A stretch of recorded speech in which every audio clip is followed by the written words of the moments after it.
two-party system that is made up of the Democratic and Republican parties has been in effect since the mid-1800s.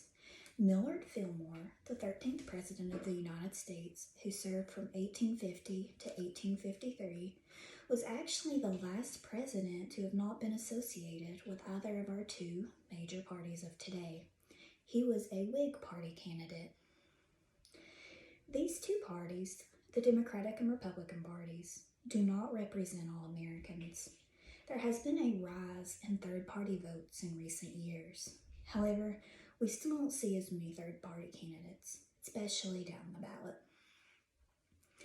Voting is a right and duty for American citizens. As someone who identifies as an independent voter and isn't associated with either the Democratic or Republican parties, I started researching as to why the only parties listed on ballots in Tennessee were Democrats, Republicans, and Independents.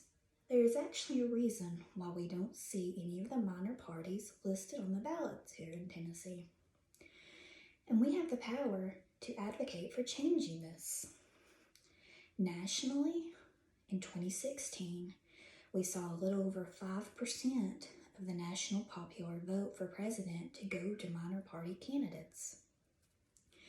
There are candidates from both the Libertarian and Green parties that were listed. However, on Tennessee's ballot, they were listed as independents versus the respective parties. This is due to the voter signature threshold rule that we have for minor parties to list their parties on the ballot. This is a barrier to increasing party recognition and gives an unfair advantage to the Democratic and Republican Party candidates. There are many arguments over how to increase the support for these minor parties.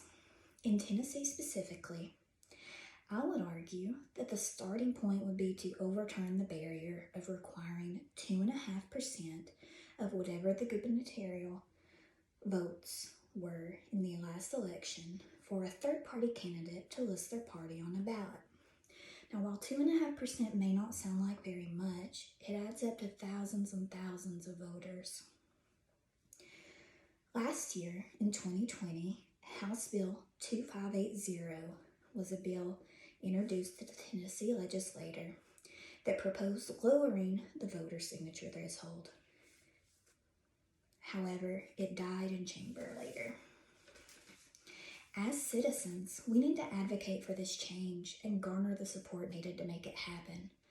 This directly affects our government representation, which in turn affects many aspects of our lives and our society.